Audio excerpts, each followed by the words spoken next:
Well, listen, 1 Corinthians, we're not kicking off a new series. We're continuing one that we started the year with. We love walking through books of the Bible here at Image Church. If you're new with us, what I want to do is I want to make sure you don't feel like that you're jumping in the movie halfway through, that you're out getting your popcorn and waiting around getting your Coke, and you're coming in, you're going, I don't know what's happening. So I want to fill you in what's going on with 1 Corinthians. Why did Paul write this letter? What is it ultimately about? And then we're going to jump into chapter 10, which is where we're going to be today. Chapter 10, and man, I'm really excited for what Paul's going to hold up for us and how it's going to shape our hearts around who God's called us to be. So here's a little bit of the context of 1 Corinthians. There's a guy named the Apostle Paul who was a big-time church planter, missionary. He planted a church in Corinth. Now, Corinth is a really unique city. It's bumping, it's booming, it's wealthy, it's attractive, it's drawing people from all over the Roman Empire here. It's a very strategic city, but it's also a very sinful city. They're known for like their sexual immorality, their promiscuity. They had temples all over the place. And so you've got this church that Paul started that's effective and they're growing. And yet after Paul leaves, he gets word that the church that he started was beginning to deviate from the gospel. What happened was they were being influenced and impacted by the culture around them more than they were being influenced and impacted by Christ. And so Paul hears about this, and it leads him to write this letter to the church in Corinth. And so he pens this letter, and what he does in it is he addresses the specific issues, the gospel gaps that exist in the church that he's heard about, that they've written him about, that they've asked about. And so he writes this letter, and he engages them in those gaps. And what he does is he holds up the gospel, and he shows how the gospel impacts the gaps in the church, the gaps in the Christian life that they're experiencing. And so what I love about this letter is it's super practical. It's very, very practical. It's like the everyday manual for the Christian life because of what Paul deals with. I mean, he deals with all kinds of challenges in the church, from sexual immorality to order in the church. In fact, he categorizes it in kind of 5 categories that he's going to walk through. There's divisions in the church. We've talked about that. There was sexual romance, confusion within the church. We've talked about that. Third, this is where we are. There's a lot of conflict over the differences in convictions about what Christians were and were not allowed to do. That's kind of what we're in the midst of now. Then fourth, he's going to deal with the chaotic nature of the church gatherings. We'll get into a lot of interesting stuff there. And then fifth, there were some people saying that the resurrection just wasn't that important. It really didn't mean anything. And so Paul addresses that. And again, each one of these, what he does is, it's important you understand this pattern as we jump into this, but this pattern is he defines the problem, and then he leads us to see the problem through the lens of the gospel, being this everyday field guide for how do we navigate the Christian life in a conflicting culture. We know this to be true, man. We leave here, and on Monday, we walk out there, and all of a sudden, the culture doesn't feel out there like it does in here. It's like, man, how do we do that well? How do we navigate that? Paul's going to show us how in his letter to the church in Corinth. To put it simply, I'll give you this, and you can write it down. The primary message in 1 Corinthians is this. As followers of Jesus, we're called to reflect and represent the lordship of Christ in our lives. That's the call. Paul shows us how to do that. Let me ask you this as we get ready to jump into chapter 10. How many of you, just show of hands, have ever gone through something that's been really hard in your life? Anybody? Okay, good. Everybody's part of that. So we're on the same page. How many of you would say that, man, you don't want anybody else to necessarily experience the hard thing that you've been through in your life? Would you be like, hey, man, I would share with somebody, I've been through some stuff. I don't want you to go through the stuff that I went through, so I'm going to share that stuff with you, right? We've been there before. And if we get the chance, many of us, if we sit down with a couple, an individual, we're talking about our story, we're sharing the places where we've been through the hard, and we're trying to coach them up. Like, please, don't go this direction. Please don't. I've been there. It ain't good. Please learn from me. Let me be your guinea pig. Well, what Paul's going to do is, in chapter 10, is Israel's going to be the guinea pig. And he's going to flex to an illustration, example from Israel's past where they went off the rails. They were all over the place. We're going to talk more about why and what that looked like, but they were all over the place. And what Paul's going to do is he's going to look at the church in Corinth, and he's going to say, listen, I need you to hear me. Learn from Israel's past. Don't make the same mistakes that they made. What they went through should serve as a teaching point, as a reminder for you in the Christian life so that you don't repeat the mistakes of the past. This is where Paul is going to take us in chapter 10. Now, how did we get there? Y'all know that we care about context. We've set the setting for 1 Corinthians, but we're in chapter 10. What is chapter 10 going to be about if he's all of a sudden jumping into Israel and warnings from the past? He's all of a sudden jumping in. He's like, don't repeat the mistakes of the past. How did we get here? Well, it started in chapter 8. In chapter 8, Paul was addressing this question where they come to him and they say, listen, Paul, is it okay to eat meat that's sacrificed to idols? Now, why are they asking this question? Well, in the marketplace, at gatherings, at parties at people's houses, they were coming up against this reality where food had been sacrificed to idols, and they're coming to Paul going, hey, can we eat that stuff? Are we good to eat that? And Paul responds back, he's like, yeah, no problem. You can eat the meat that's been sacrificed to the idols. It's no thing, because you know that idols aren't real, that there's no such thing as an idol. There is one true Lord. There's one true King. His name is Jesus. You're surrendered to that. So you can eat the food. It doesn't matter because you're not ascending to who that food's been offered to. You're a worshiper of the King of Kings and the Lord of Lords, and you have the awareness and the maturity to be able to eat that meat and not be swayed by that. But then he follows that up with, he says, listen, but if you've got a younger brother and sister in the faith that's gonna watch you exercise that freedom, and it's gonna cause them to stumble, that maybe they think, oh gosh, they're tied up in idol worship, or they're tied up in this situation. Paul says, if you've got a younger brother or sister, and it's gonna cause them to stumble by you partaking in this freedom, it's better that you don't partake in it at all. Paul actually goes so far, and this is a bold statement, especially, man, I'm like, whoo, Paul, man. He says, I'd go so far to never eat meat again.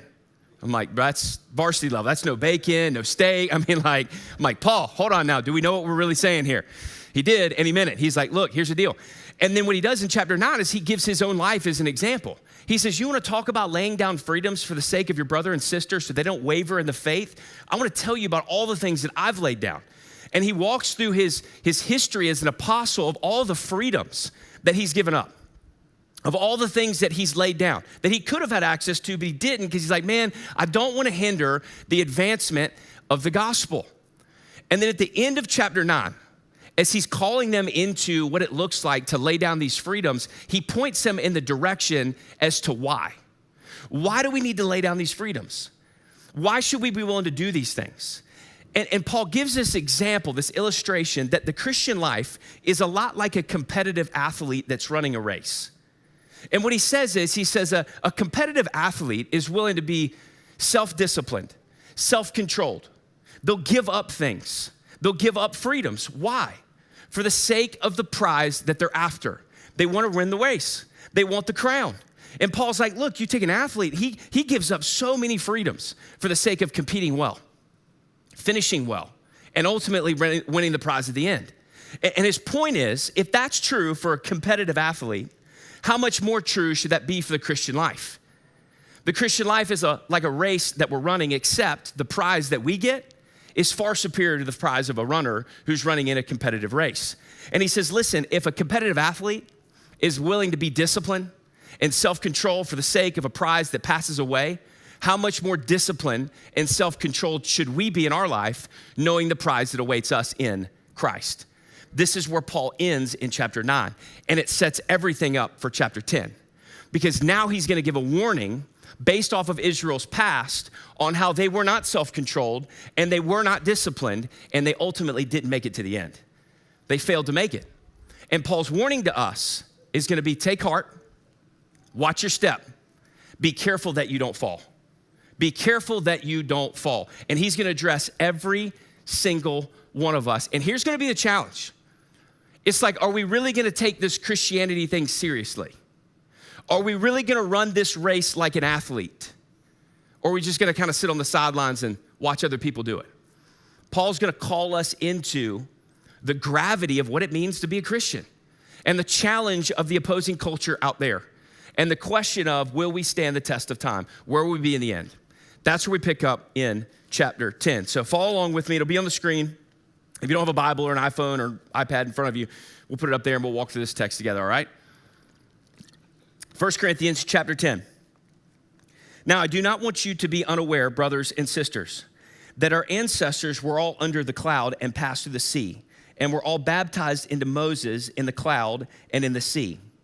They all ate the same spiritual food and all drank the same spiritual drink. For they drank from the spiritual rock that followed them, and the rock was Christ. Nevertheless, God was not pleased with most of them, since they were struck down in the wilderness.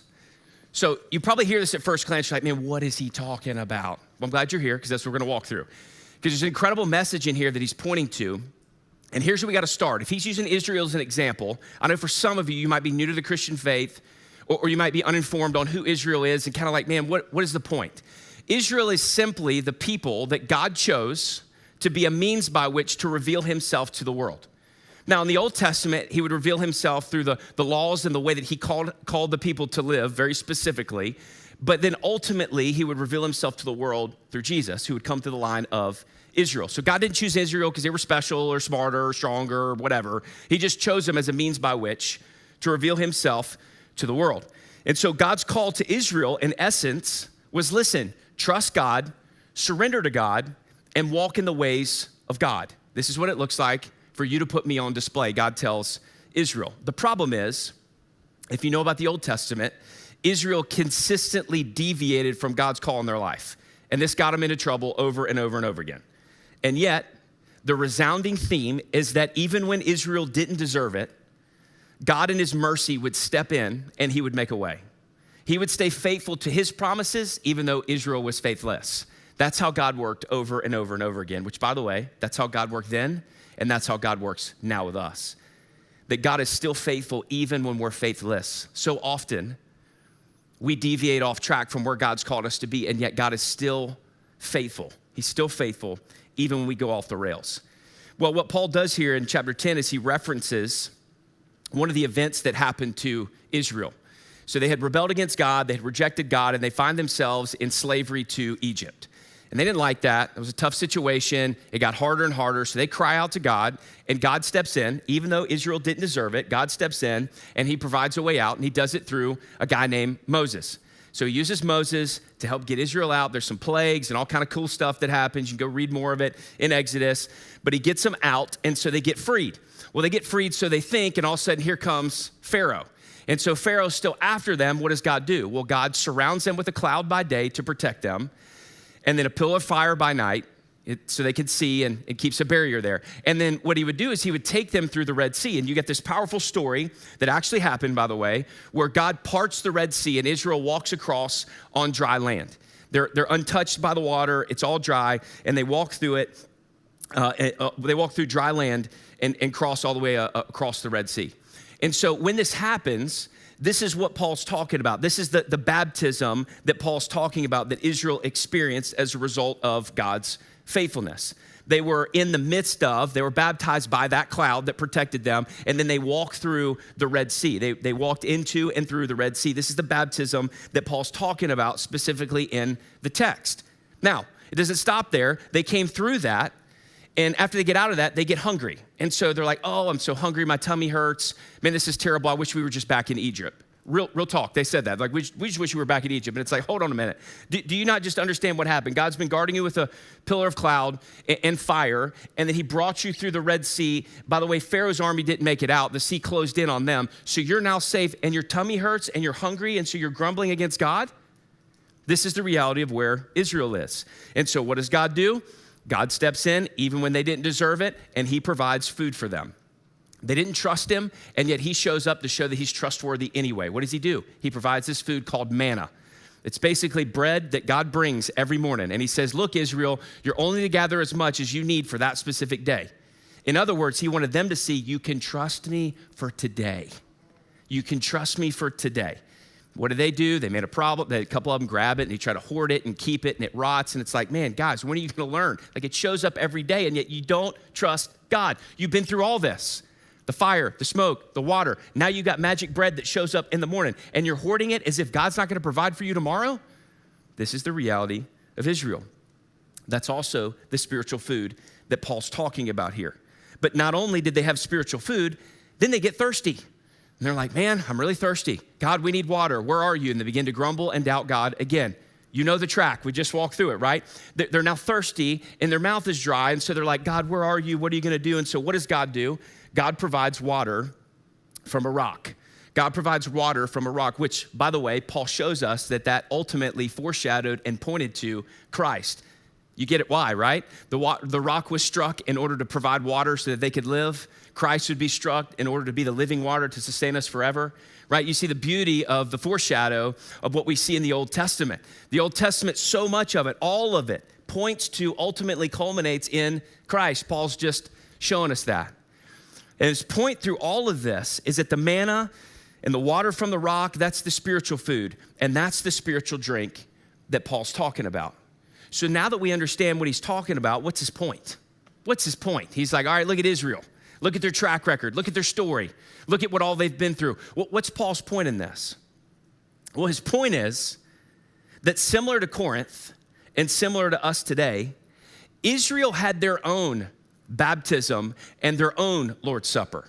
See, the church has been given two ordinances. It's baptism and communion. We practice baptism today. We did communion last week. We do it every month to remember who Christ is and what he's done. We do this to remember who Christ has made us to be. They're two beautiful ordinances that God's given his church. And what Paul's saying is Corinth had that, we have that. He's looking back and he's like, Israel had their own version of that, and yet God was still displeased with them. What's the evidence? Well, most of them were struck down in the desert, Paul says. They failed to obtain the prize. They failed to make it to the end. They didn't get God. Why? Here's why. Because spiritual activity can't mask a heart issue. Spiritual activity can't mask a heart issue. At the core, watch this, Israel had a heart problem. And even though they were around spiritual things, they failed to allow it to make it to their heart. They failed to see the point behind it. They had the church stuff. They had the sacrament stuff. They had the God stuff, watching him part the Red Sea, provide miraculously food for them, provide water for them. They're around all kind of spiritual stuff, but they missed it. They missed it. They had access to all of this, and they missed it. Y'all, listen to me. Here's my greatest fear and the greatest concern that I have is how many people are around the things of God, but they're not surrendered to the work of God. Man, we see this all throughout the Bible, is that you can be so close to Jesus and yet miss him. We see this with Judas, one of his 12 disciples. I mean, he knew Jesus. He knew how he liked his steak cooked, how his breath smelled. Like, he knew all that, and he couldn't be farther from him. We see the same example with Israel, and it's a resounding theme all throughout the Bible that there are tons of people that are around religion, but they're not in a relationship. My question is, where are you this morning? Maybe you grew up in church. Maybe you grew up around spiritual things. Maybe you know about the Bible, but are you surrendered to the God of the Bible? This is Paul's challenge, right? That we can't hang our hat on the religious framework that we have or the religious practices that we do. That won't make it. He's saying, look, Israel had all that and more, and yet God was displeased with them, and they couldn't be far enough from God. Israel didn't finish well, in other words. They didn't finish the race. Their trust and dependence, it didn't end up being on God. They fell to a lack of self-control. They took their eyes off of God. They put it onto themselves. And the thing that we've got to learn, family, is that being around the things of God, it doesn't guarantee you that you won't fall. Because Israel was all up in it, and they fell hard. Now remember, the church in Corinth, they were spiritual, but they were struggling with self-control. That's why Paul uses this as an illustration, as an example. Corinth was being influenced by the culture around them. And so Paul's holding up Israel, and he's saying, remember Israel. Remember Israel. Verse 6, he says, these things took place as examples for us, so that we will not desire evil things as they did. Paul says, pay attention. Pay attention. What happened to Israel should serve as a warning for us. That even though they were around spiritual things and had spiritual practices, none of that kept them from falling. And he's going to prove that through 4 examples, 4 illustrations that he's going to give next. And we're just going to walk through them quickly, and we're going to get to, man, how do we deal with all of this? Example number 1 is in verse 7. He says, don't become idolaters. as some of them were. As it is written, the people sat down to eat and drink and got up to party. So he says, listen, Israel's around spiritual things. They had spiritual practices, but they fell to idolatry. And Paul looks at the church in Corinth, and he would look at us today and say, do not become an idolater. What's an idolater? It's anything that you put above God, anything that shapes your life, your emotions, your identity. That is what you idolize if it's outside of God. Anything that we look to as our source, our satisfaction, our fulfillment, anything that dictates our life, our rhythms, our emotions more than God, that is an idol. And when we fall to those practices, we're an idolater. So Paul says, don't be an idolater. And then he quotes from Exodus 32:6. Now, what was going on in Exodus 32? Well, this is where Moses goes up to the top of the mountain. And he's meeting with God. He's getting the 10 Commandments. And what does Israel do? Well, they get impatient. And so they're like, Moses is never coming down. God has abandoned us. Now, by the way, we've been through the Red Sea. We've been through the cloud. We've gotten the magic bread. We actually even had quail. We didn't even talk about that. We've also gotten water from the rock, and the list goes on. And yet, they're at the bottom of the mountain where there's a storm brewing, where they know that God's presence is there, and they're like, nah, God's abandoned us. What do? I got an idea, somebody says. Let's build a golden calf. Get all your jewelry. Bring it in. Let's melt it down, and we'll build this calf, and we'll worship the calf. So they go down there, and what do? Well, Exodus 32, verse 6. People sat down, they ate, drank, and they got up and partied after they worshiped the golden calf. He's describing, what Exodus is describing is that worship of the golden calf. And what's the outcome of this? Pay attention to this. The outcome is most of them were struck down and killed. Okay? That's example number one. Example number two. He says, let us not commit sexual immorality as some of them did. And in a single day, 23,000 people died. So he says, Israel fell to sexual immorality. Paul says, do not commit sexual immorality. By the way, this word in the Greek is porneo. This is where we get our word pornography from.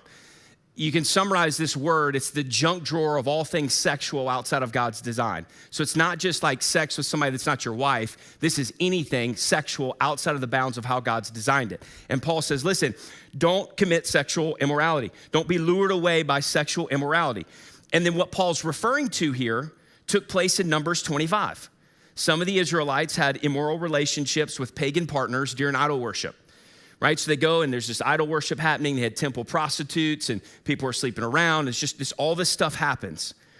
And then the outcome of them doing this is that 23,000 people died, okay? Example number 3. Let us not test Christ as some of them did, and they were destroyed by snakes. So Paul says, Israel tested Christ. Paul says, don't test Christ. By the way, side note, this is the second time he's done this. He's mentioned Christ and Israel. And I love this. Paul frames this as testing Christ, and he's showing the presence of Christ in the Old Testament story. He's done this now twice. We know this to be true. You just read Genesis 1. We see the beauty of the triune Godhead existent from the beginning. And so Paul's showing us the presence of Christ in the Old Testament. And then the illustration that he pulls from is Numbers 21. When Israel complained to Moses about food in the wilderness. And so they're testing God's care. They're like, God, you don't care about us. We're going and we're complaining to Moses because you're not giving us the things that we need. The outcome, they were bitten by snakes and they died. Are you noticing a pattern at this point? Okay, example number 4. He says, and don't grumble as some of them did. And they were killed by the destroyer. So he says, Israel fell to grumbling. Paul says, do not grumble. This is a hard one because this is an easy one to do. You know what I'm saying? The illustration that Paul pulls from is in Numbers 14 and Numbers 16. Israel grumbles against God and Moses. And you know what the outcome is? Anybody guess it? Yeah, a bunch of people died. God struck down many of them. That's how it works. And so then in verse 11, Paul comes back to what he said at the beginning. He says, listen, these things happened to them as examples. And they were written for our instruction, on whom the ends of the ages have come. And then he goes to his warning. This is the point he's making. He says, so whoever thinks he stands must be careful not to fall. Whoever thinks he stands must be careful not to fall. So Paul takes Israel and he holds them up. He says, Exhibit A. Look at the people that are around the things of God. Look at, they're God's chosen people. And they've been through all this stuff, and yet they fell, and they fell hard. He says, you think you're going to make it? You better be careful. You better pay attention. You better listen, watch from the past. Let it serve as an example. It's the word of God, and it's there to instruct us. Listen, we have the benefit of looking back. Like, I wish, you can't do this, but I've thought, like, man, how cool would it be if I could be like, hey, I got somebody I want to introduce you to, and it's like, this is an Israelite, and we just bring one of them back from the dead, and they were to sit here and be like, hey, we want to talk to you for a minute. Do you know what they would say to us? They'd be like, y'all have our story, and you still make some of these mistakes? Y'all seriously can look back at us? Like, please, don't do it our way. Don't do it our way. I mean, you just see the pattern is death, right? Over and over and over again. Listen, we can't assume that just because we're around spiritual stuff, even just because we have the Bible in front of us, that we're not gonna fall. If Israel can fall, like I'm just telling you, if Israel can fall, all of us can fall. And that's Paul's point. He's like, man, none of you are above falling. We have to be careful. We have to be very careful. We can't get caught up in our pride. We can't get caught up in our pride. See, what happens is pride says, I got this. Humility says, Jesus, I can't do this. And Paul's saying, look, be careful, man, be careful. Proverbs 16:18, pride comes before destruction, and an arrogant spirit before the fall. See, part of the warning here is to understand that every one of us is susceptible to falling. Every one of us. It should serve as a shocking reminder for us that, like, the reality is, y'all, we actually need God. Like, we need him desperately. Because apart from him, man, we could do nothing. That every one of us can fall. We're all capable of falling. Just look at Israel, literally watching God's miracles. Paul says, listen, we better watch out. We better watch out so that we don't repeat Israel's failures. He says, listen, like Israel, we're gonna be tempted. We're gonna be tempted to turn away from God, to follow our own selfish desires. And Paul's saying, be careful. You're gonna be tempted. Be careful that you don't fall. Be careful that you don't fall. Listen, here's one of the things that we've got to understand about the Christian life. The Christian life is anti-earning. It's not anti-effort. And I think we miss this sometimes. And I want to flesh this out for you. The Christian life is anti-earning. It's not anti-effort. In other words, we don't earn our salvation. We don't earn that. That's something that God gives us. He saves us. He draws us to himself. He gives us, he imparts all that grace and mercy to us. But then there's this spirit-powered, spirit-enabled call to discipline ourselves, to be self-controlled, right? The spirit-filled effort is how we talk about it. That God has saved you. He's not only called you, but he's empowered you to walk in the ways of him. And there's a devotion that we're called to have. And I think our problem is a lot of times what happens is, for many of us, it's like, man, I don't see the changes that I want to see. I don't see the transformation that I want to see in my life. And so we look at this Christian thing, we're like, I don't know, man, I just don't. Let me tell you how much sense that makes. So, like, y'all know I do CrossFit. I love to go to the gym, right? If I just walked in there and I said, here I am, and I sat down on the couch and watched everybody else work out, how fit am I going to get? Like, I'm just not gonna get fit. But what if I did that like 5 days in a row? I walked in and I'm like, hey, y'all, I'm here. Sit on the couch. And I just did it over and over and over again. It's not gonna do anything for me. Walking in the door of the gym does nothing to make me stronger or fitter. What do I have to do? I have to devote myself, self-control myself. I'd rather be eating a donut, but I'm going to the gym. You know what I'm saying? So I walk in, I go in the gym, and I do my workout. And I work and I work and I work. I put in the effort and the discipline because I want to see those things happen. Listen, in the Christian life, God has saved you. God has called you. God has called you to, with spirit-filled effort, devote and discipline yourself. Bring yourself under alignment and control with Jesus, saying, you are the one that shapes my life. You are the one that frames how I live. How does he do that? He does it through the church gathering. He does it through the word of God, the people of God, the spirit of God. He shows you, if you're like, man, what does it look like? This spirit-filled effort. It's like, oh man, good, I'm glad you asked. It's right here. This is what it looks like, right? What does this show us? It shows us we need to gather so that we can be exhorted with the word. It shows us that we need to pray so that we can be in communion with God and anchor our dependence on him. See, there's this spirit-filled effort, this this devotion that we're called to have. We're not doing it so we earn God's approval or his love or his salvation. We're not doing it for those purposes. We're doing it because he's already given that to us. We're walking in light of who he's made us to be. And here's what happens, man. So often that the Christian life is like, man, it's like me walking in my gym and just sitting on the couch. People are like, I want to see change happen. And it's like, man, you're not leaning into the tools that God's given you to change. Listen, every one of y'all has access to the transforming power of the God that breathed your life into existence. But the way that God designed that change to come is through us leaning into him in faith. And as we look to him and lean into him, he does this process of sanctification in us. He does this change in us. That's how he's designed this thing.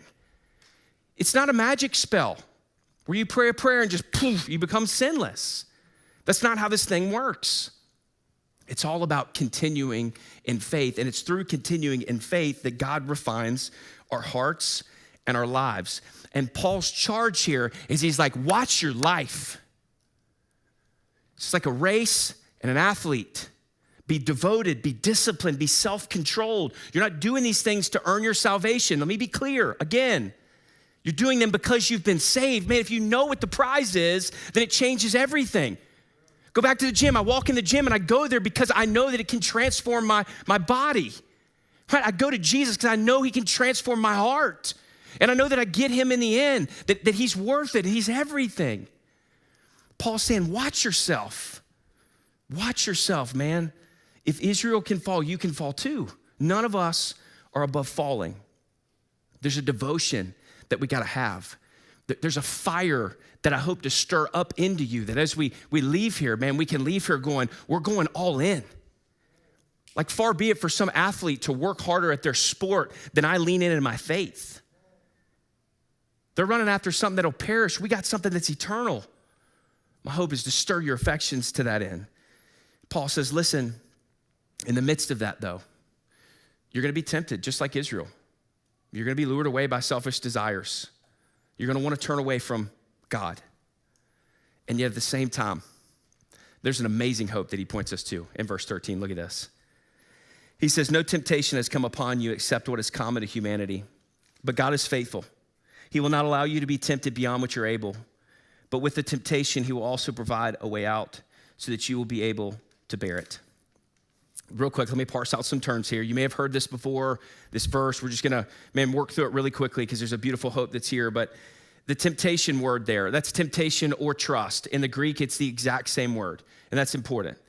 Temptation or test there. Then he says, listen, no temptation or test has come on you except what is common to humanity. In other words, what he's saying is that these are ordinary tests of living faithfully in a fallen world. In other words, the temptations or tests that we experience, they're not like irresistible forces, right? They're just challenges within the range of normal humanity. In other words, the temptations or tests that we face, they're not unbeatable. They're not unbeatable. They're common to humanity. The question is, how are they not unbeatable?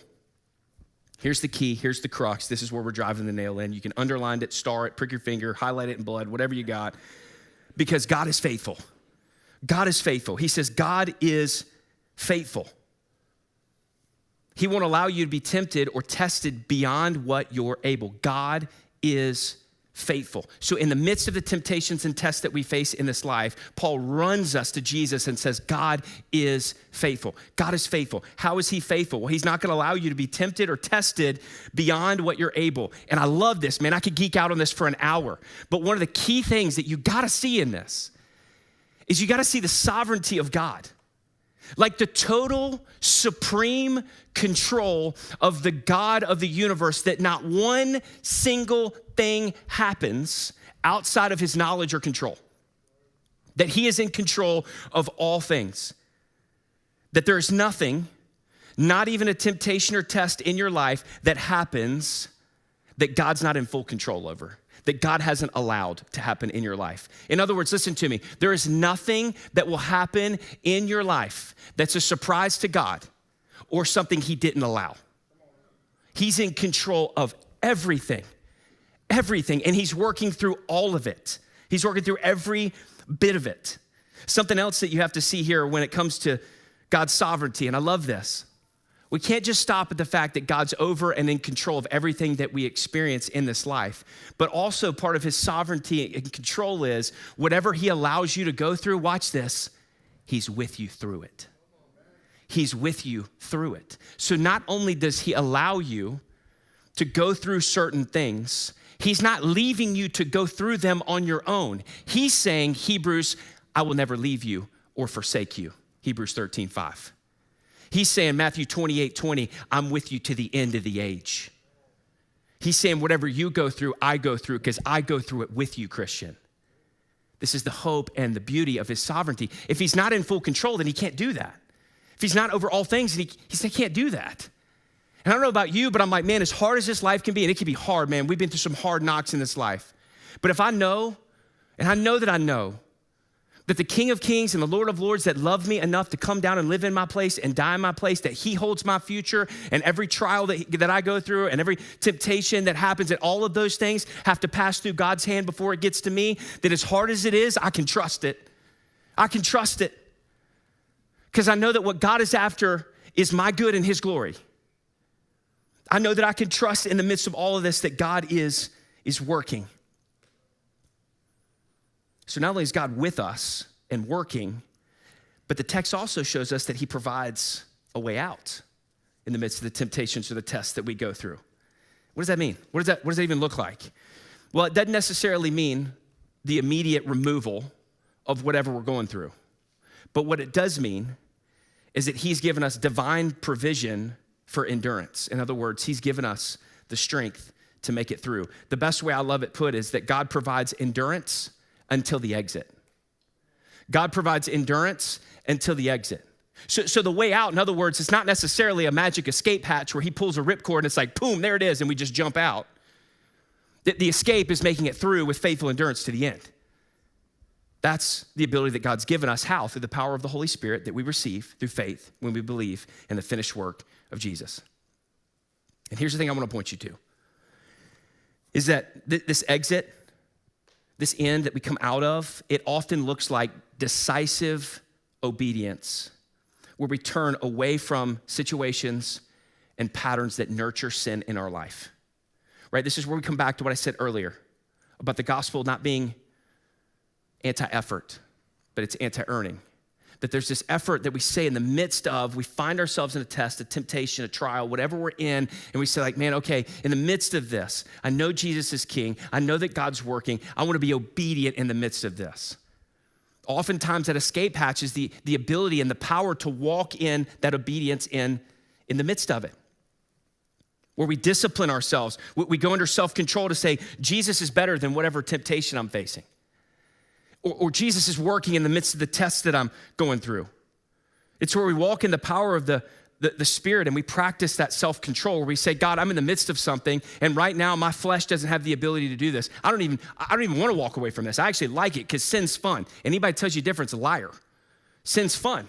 We don't want to walk away from it. In the midst of that, it's like, man, we're in the midst of sin and I don't even want, but God, I need you. I want to anchor my dependence. Give me the ability to be self-controlled. Help me be disciplined. I got to know that you're the king. I got to know that you're in charge. I got to know that you're working in the midst of this. Will you give me the ability to get out of this, to make it through this, to press on? What I see you is better. I know the natural question when we come to the end of this is like, man, why do we have to go through this? Like, why is this the way that God works? And the only answer I can give you is an answer that I believe is a biblical one. And it's a pattern that we see all throughout the Bible, that there's a unique kind of refining that can only happen by walking through temptations and tests in this life. One of the greatest examples is Abraham with Isaac. You're like, man, why? We don't know. We're not God. We can't pretend to know. But what we do know is that God refined Abraham and God prepared Isaac.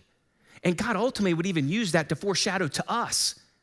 Oh, Abe, when he walked up the mountain, he had no idea what was coming. He had no idea how far that story would track, that we'd be looking at it today going, man, God's faithful.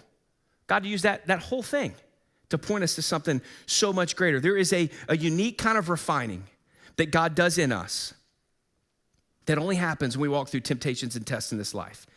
See, here it is. Every temptation really is a test. of our faith in God. And we're faced with the question, will we walk in faith or will we walk in the flesh? Will we walk in faith or will we walk in the flesh? Now, these temptations, they threaten to lead our hearts away from God. But if we lean in faith, guess what that does? It knits our hearts to God. See, there's a beauty when things are hard, when we're facing trials and temptations in this life, and we actually lean in faith to God. There's a refining that he does in us where he knits our hearts to him, where we experience the beauty of who he is, where we got to wrestle through stuff. Again, man, like you got to break things down to build them up so often. That's how it works with your body and fitness and so many other things.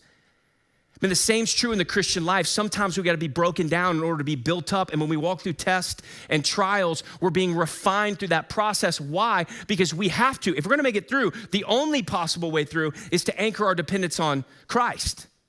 It is to go back and look at him and go, hey, this makes no sense, God. This makes no sense why I'm doing this, why I'm faced with this, why I'm walking through this. Man, I'm sick of battling this thing in my life or this luring temptation in my life. We don't know the answer. But in the midst of that, when we lean in faith and say, but I'm coming to you. I'm devoting myself. I'm fixing my eyes on you. Help me, change me, mold me, sustain me. You know what God's doing? Yes.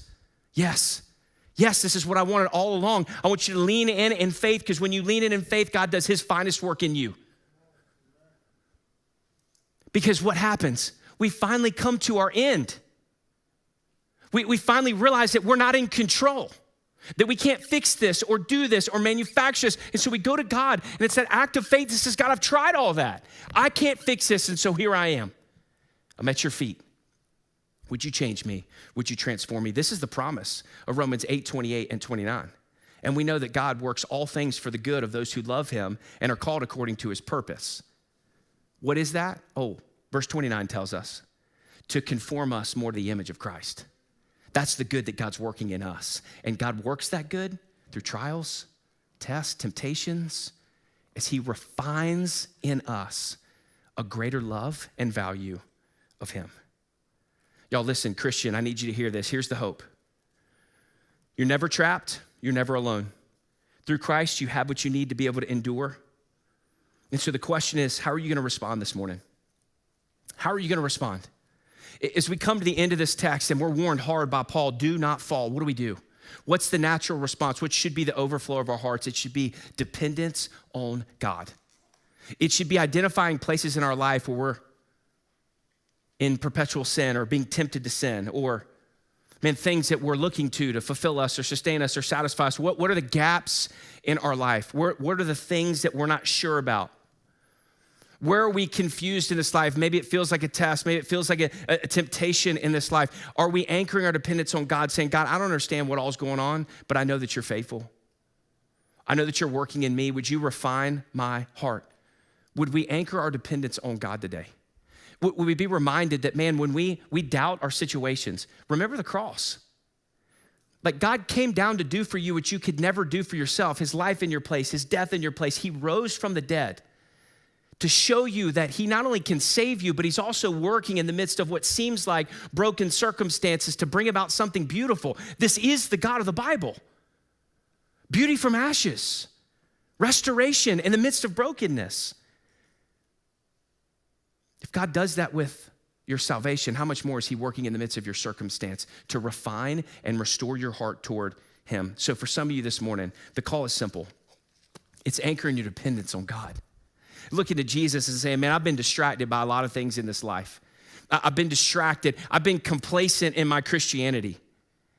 I've been the dude that's been walking in, sitting on the couch at the gym, and I hadn't been actually putting in the effort that you've called me to have, because I'm not really seeing you for who you are. I'm not really captivated by what you've given me through the gospel. And this morning, we just need to hit our knees, and we need to turn this into a house of prayer and just say, God, forgive me for the places where I've failed.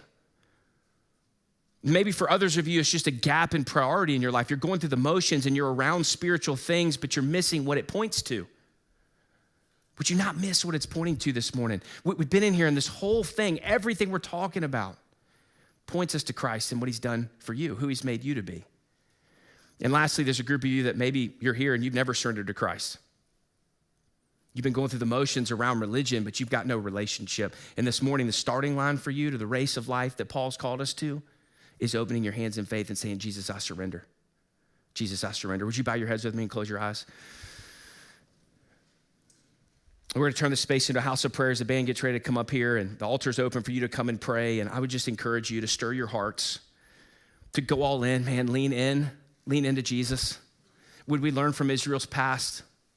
Would we fix our eyes on Jesus, the author and perfecter of our faith, who for the joy set up before him endured the cross for you and for me? God, I pray you do work in this place this morning. God, forgive me personally for where I've gone through the motions. Forgive me for where I've missed you. God, I pray that you would guard our hearts, that you'd fix our eyes on you, that we would be devoted to you, that we would see you, King Jesus, for who you are and what you've done, that we believe regardless of what we're walking through right now, whatever it is, the trial, the temptation, the thing that doesn't make any sense, that you are worthy, you are faithful, you are worth it, and you've given us the power to endure. Will we lean in faith this morning? God, we love you and we thank you for your kindness through the cross, and it's in Jesus' name that we pray. Amen.